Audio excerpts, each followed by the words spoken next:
प्यारी वामा सखियों को इंदु पाराशर का नमस्कार।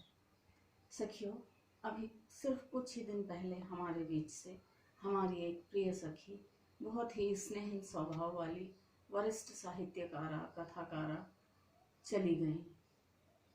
मेरी बात उन्हीं के बारे में है। एक सच जो मैं जानती थी पर कह न सकी, वही मैं आपसे साझा करना चाहती हूँ। वास्तव में प्रतिभा मेरी बहुत ही अंतरंग सखी थी। बहुत गहरे से, बहुत संवेदनाओं के साथ हम आपस में जुड़े हुए थे। अतः मैं वह सच आपके साथ कह रही हूँ। बस अभी कुछ दिन हुए हैं, बस अभी कुछ दिन हुए हैं।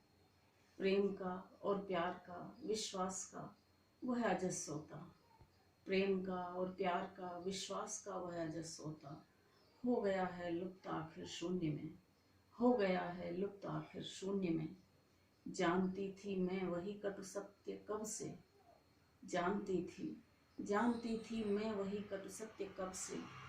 साथ उनके 7 महीने पूर्व में जब हम गए थे चिकित्सालय, साथ उनके 7 महीने पूर्व में जब हम गए थे चिकित्सालय। कक्ष से बाहर निकल वह आ गई थी, कक्ष से बाहर निकल वह आ गई थी और पाए एकांत मैं ही पूछ बैठी डॉक्टर से।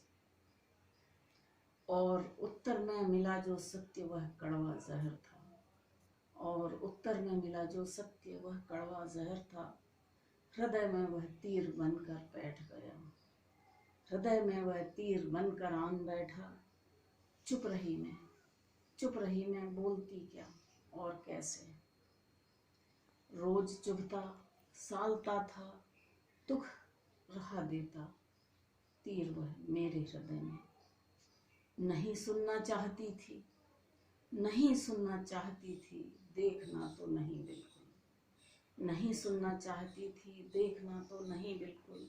और शायद इसलिए ही इस कोरोना काल में, और शायद इसलिए ही इस कोरोना काल में ही हो गई अदृश्य प्रतिभा, हो गई अदृश्य प्रतिभा। याद उनकी हास की, परिहास की, विश्वास की। याद उनकी हास की, परिहास की, विश्वास की। प्रेरणा देगी सदा ही, प्रेरणा देगी सदा ही, प्रेरणा देगी सदा ही।